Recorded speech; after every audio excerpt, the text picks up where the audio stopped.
بسم اللہ الرحمن الرحیم۔ قیامت کا بیان۔ نفخہ سے لے کر جنت یا جہنم پہنچنے تک کے یہ وہ مراحل ہیں۔ قیامت کا بیان پارٹ 1 پارٹ 2 پہلے آ چکا ہے، اب یہ پارٹ 3 ہے۔ انشاءاللہ آگے کا بیان شروع کرتے ہیں۔ بسم اللہ الرحمن الرحیم۔ السلام علیکم ورحمۃ اللہ وبرکاتہ۔ رب اشرح لی صدری ویسر لی امری واحلل عقدۃ من لسانی یفقہوا قولی۔ ربی زدنی علما ربی زدنی علما ربی زدنی علما۔ الحمدللہ رب العالمین والصلاة والسلام علی رسولہ الامین والعاقبۃ للمتقین، اما بعد۔ اعمال ناموں کے تقسیم کے بعد سوال و جواب کا سلسلہ شروع ہوگا۔ اللہ سبحانہ وتعالیٰ جس سے چاہیں گے بغیر کسی ترجمان کے براہ راست سوال کریں گے۔ سب سے پہلے مشرکوں سے پوچھا جائے گا کہ انہوں نے شرک کیوں کیا۔ مشرک انکار کر دیں گے اور اللہ تعالیٰ کی قسم کھا کر کہیں گے کہ ہم نے تو کبھی شرک نہیں کیا، واللہ ربنا ما کنا مشرکین۔ اللہ تعالیٰ کرامن کاتبین کو گواہی کے لیے بلائیں گے، وہ مشرکوں کے شرک کی گواہی دیں گے، لیکن مشرک پھر انکار کر دیں گے۔ شرک سے بھرپور کرامن کاتبین کا تیار کیا ہوا نامہ اعمال ان کے سامنے رکھا جائے گا۔ مشرک اس سے بھی انکار کر دیں گے، پھر اس دور کے انبیاء، علماء یا اولیاء کو گواہی کے لیے بلایا جائے گا تو وہ ان کے شرک کی گواہی دیں گے، لیکن مشرک اس سے بھی انکار کر دیں گے۔ پھر قبر یا مزار کی وہ جگہ جہاں شرک کیا جاتا تھا گواہی کے لیے لائی جائے گی، وہ بھی مشرکوں کے شرک کی گواہی دیں گے، لیکن مشرک اس کا بھی انکار کر دیں گے اور اللہ تعالیٰ سے مخاطب ہو کر کہیں گے، یا اللہ کیا تو نے اپنے بندوں کو ظلم سے پناہ نہیں دی؟ اللہ تعالیٰ ارشاد فرمائیں گے، ہاں میں نے اپنے بندوں کو ظلم سے پناہ دی ہے۔ مشرک کہیں گے، آج اپنی ذات کے علاوہ کسی دوسرے کی گواہی کو صحیح تسلیم نہیں کریں گے۔ چنانچہ اللہ تعالیٰ نے ان کی زبانوں پر مہر لگا دیں گے اور ان کے اعضاء کو بولنے کا حکم دیں گے۔ تب مشرکوں کے اعضاء گواہی دیں گے کہ ہاں واقعی یہ شرک کرتے تھے، اور یوں ان پر جہنم واجب ہو جائے گی۔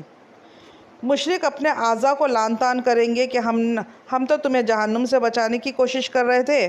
جواب میں اعضاء کہیں گے، جس اللہ نے تمہیں قوت گویائی عطا فرمائی ہے، اس نے ہمیں بولنے کا حکم دیا تھا، ہم کیسے انکار کر سکتے تھے۔ ایک منافق سے اللہ تعالیٰ سوال کریں گے، کیا میں نے تجھے دنیا میں عزت، حکومت، اہل و عیال اور مال و دولت نہیں دیا تھا؟ وہ عرض کرے گا، کیوں نہیں یا اللہ، سب کچھ دیا تھا۔ اللہ تعالیٰ دوسرا سوال پوچھیں گے، کیا تجھے یقین تھا کہ قیامت آئے گی اور اللہ تعالیٰ کے سامنے جواب دہی ہوگی؟ منافق کہے گا، ہاں یا رب، مجھے پورا یقین تھا، میں نے تیرا کلمہ پڑھا، تیری کتاب پر ایمان لایا، تیرے رسول پر ایمان لایا، نماز پڑھی، روزے رکھے، زکوٰۃ دی۔ منافق اپنی تعریف کرنے میں پورا زور بیان صرف کر دے گا۔ اللہ تعالیٰ ارشاد فرمائیں گے، اچھا ذرا ٹھہرو، ہم کچھ اور گواہ لاتے ہیں۔ منافق اپنے دل میں سوچے گا کہ میں تو مسلمانوں کے ساتھ مل کر نماز روزہ کرتا رہا، آج میرے خلاف گواہی کون دے گا؟ اللہ تعالیٰ اس کے منہ پر مہر لگا دیں گے اور اس کی ران کو بولنے کا حکم دیں گے۔ چنانچہ اس کی ران، اس کے بدن کا گوشت، اس کے بدن کی ہڈیاں اور اس کے جسم کا رواں اس کے نفاق کی گواہی دے گا کہ ایک طرف تو یہ نماز روزہ کرتا رہا اور دوسری طرف کفار کی دوستی پر نازا تھا اور ان کے مفادات کا تحفظ کرتا رہا، مسلمانوں کو دھوکہ دیتا رہا اور ان سے غداری کرتا رہا۔ اللہ تعالیٰ اس پر سخت غضبناک ہوں گے اور جہنم اس پر واجب ہو جائے گی۔ اہل ایمان سے سوال و جواب کا اندازہ بالکل مختلف ہوگا۔ ایک مومن آدمی کو اللہ تعالیٰ اپنے قریب بلا کر اس پر اپنا دامن رحمت ڈال دیں گے اور سوال کریں گے، تو نے فلاں گناہ کیا تھا، تو نے فلاں گناہ کیا تھا؟ مومن عرض کرے گا، ہاں یا اللہ کیا تھا۔ اللہ تعالیٰ اس کے ایک ایک گناہ کے بارے میں سوال کریں گے اور وہ اقرار کرتا چلا جائے گا اور سوچے گا کہ اب تو وہ ضرور ہلاک ہو جائے گا۔ آخر میں اللہ تعالیٰ ارشاد فرمائیں گے، میں نے تیرے گناہوں پر دنیا میں بھی پردہ ڈالا ہوا تھا، آج بھی پردہ ڈال رہا ہوں، اور اسے جنت میں بھیج دیا جائے گا۔ افراد کے علاوہ انبیاء اور رسول کی تکذیب کرنے والی اقوام سے بھی سوال و جواب ہوں گے۔ قوم نوح سے سوال ہوگا، تم نے پیغمبر کی تکذیب کیوں کی؟ وہ حضرت نوح علیہ السلام اور ان کی دعوت کا انکار کریں گے۔ اللہ تعالیٰ حضرت نوح علیہ السلام سے فرمائیں گے، نوح اپنے حق میں کوئی گواہ لاؤ۔ حضرت نوح علیہ السلام عرض کریں گے، میری گواہ امت محمدیہ ہے۔ چنانچہ امت محمدیہ کے علماء، اولیاء اور صلحاء حاضر کیے جائیں گے اور وہ گواہی دیں گے کہ ہاں، نوح علیہ السلام پیغمبر بنا کر بھیجے گئے تھے اور انہوں نے 950 سال تک حق رسالت ادا کیا۔ قوم نوح کہے گی، تم تو ہمارے زمانے میں موجود ہی نہیں تھے، تم یہ گواہی کیسے دے رہے ہو؟ اس پر رسول اکرم صلی اللہ علیہ وسلم کو لایا جائے گا اور وہ اپنی امت کے صداقت کی گواہی دیں گے کہ میری امت نے قرآن مجید کے روح سے بالکل سچی گواہی دی ہے۔ رسول اکرم صلی اللہ علیہ وسلم کی اس گواہی کے بعد قوم نوح لاجواب ہو جائے گی اور مجرم قرار پا کر جہنم میں ڈال دی جائے گی۔ ایسا ہی معاملہ قوم ہود، قوم صالحہ، قوم شعیب، قوم لوط اور دوسرے انبیاء کی اقوام کے ساتھ ہوگا۔ جرم ثابت ہونے کے بعد کافر بارگاہ الہی میں درخواست کریں گے، اے ہمارے رب، ہم نے سب کچھ دیکھ اور سن لیا، بس ایک دفعہ ہمیں دنیا میں واپس بھیج دے، ہم ضرور نیک عمل کریں گے۔ ارشاد ہوگا، یہ ممکن نہیں، اب تو تمہیں اپنے کرتوتوں کا ہمیشہ ہمیشہ کے لیے مزہ چکھنا ہوگا۔ کفار دوسری درخواست یہ کریں گے کہ یا اللہ، ہماری گمراہی کے ذمہ دار ہمارے پیشوا اور لیڈر ہیں، انہیں ہماری نسبت دوہرا عذاب دیا جائے۔ ارشاد ہوگا، تمہارا یہ عذر بھی قابل سماعت نہیں، گمراہ ہونے والوں کو گمراہ ہونے کا عذاب دیا جائے گا اور گمراہ کرنے والوں کو گمراہ کرنے کا عذاب دیا جائے گا۔ اپنی اپنی جگہ تم دونوں ہی مجرم ہو، دونوں کو اپنے اپنے کیے کی سزا ملے گی۔ حشر میں اس قسم کے سوال و جواب کے علاوہ دیگر اعمال کا حساب کتاب بھی ہوگا۔ حقوق اللہ میں سے نماز کا حساب سب سے پہلے ہوگا۔ جو آدمی نماز کے حساب میں کامیاب رہا وہ انشاءاللہ باقی اعمال میں بھی کامیاب رہے گا، اور جو نماز کے حساب میں ناکام رہا وہ باقی اعمال میں بھی ناکام رہے گا۔ ارشاد نبی صلی اللہ علیہ وسلم ہے، نماز جنت کی کنجی ہے، نماز جنت کی کنجی ہے۔ حقوق العباد میں سے سب سے پہلے قتل کا حساب لیا جائے گا۔ حقوق العباد میں سے سب سے پہلے قتل کا حساب لیا جائے گا، اس کے بعد دوسرے اعمال کا، مقتول کو قاتل سے، مظلوم کو ظالم سے، مغصوب کو غاصب سے، مجبور کو جابر سے، محکوم کو حاکم سے اس کا حق دلوایا جائے گا۔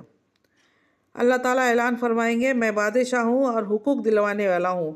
آج کوئی جہنمی اس وقت تک جہنم میں نہیں جا سکتا جب تک کہ کسی جنتی کو اس کا حق نہ دلوا دوں، اور کوئی جنتی اس وقت تک جنت میں نہیں جا سکتا جب تک کہ کسی جہنمی کو اس کا حق نہ دلوا دوں۔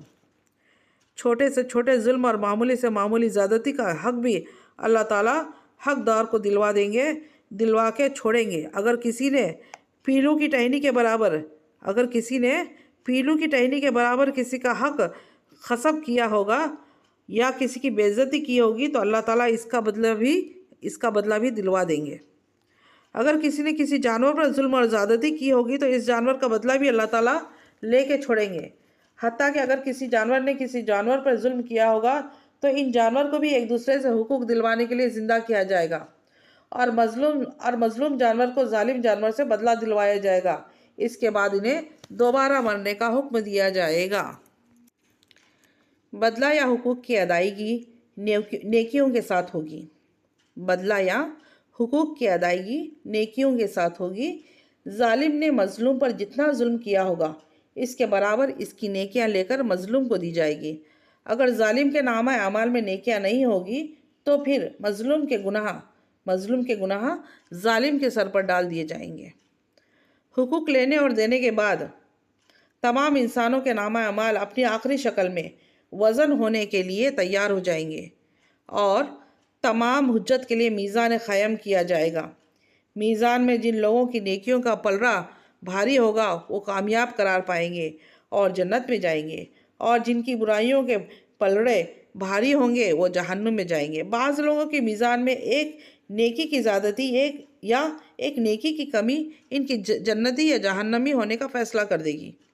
اور کہا جاتا ہے کہ ہر شخص کے اعمال تلنے پر ایک فرشتہ اعلان کرے گا کہ فلاں ابن فلاں کامیاب ہوا یا فلاں ابن فلاں ناکام ہوا۔ آخر میں اللہ تعالیٰ سے دعا ہے کہ اللہ تعالیٰ ہم کو شرک کرنے سے بچائے، ہر برائی کے کاموں سے بچائے، جہنم کی آگ سے بچائے، جنت الفردوس میں ہمارا داخلہ نصیب عطا فرمائے۔ اے اللہ ہماری مغفرت فرما، ہمیں ہر گناہ سے بچا لے۔ بے شک تو ہی ہمارے گناہوں کو درگزر فرمانے والا ہے اور تو ہی رحم فرمانے والا ہے، ہم پر رحم فرما۔ اللہم ہدنی، اللہم ارحمنی، اللہم اعفنی۔ اے اللہ ہمیں کہنے سننے سے زیادہ عمل کرنے کی توفیق عطا فرما۔ جو میری ماں بہنیں بیمار ہیں انہیں شفا عطا فرما، جو پریشان ہیں ان کی پریشانی کو دور کر، رمضان کے روزوں کو قبول عطا فرما، ہماری دعاؤں کو تو قبول عطا فرما۔ آمین ثم آمین یا رب العالمین۔ انشاءاللہ اس کے آگے کا بیان میں اپنے آنے والی ویڈیو میں آپ تک ضرور پہنچا دوں گی۔ سبسکرائب کر لیں میرے چینل کو تاکہ آنے والی ویڈیو آپ تک بآسانی سے پہنچ سکے انشاءاللہ۔ السلام علیکم ورحمۃ اللہ وبرکاتہ۔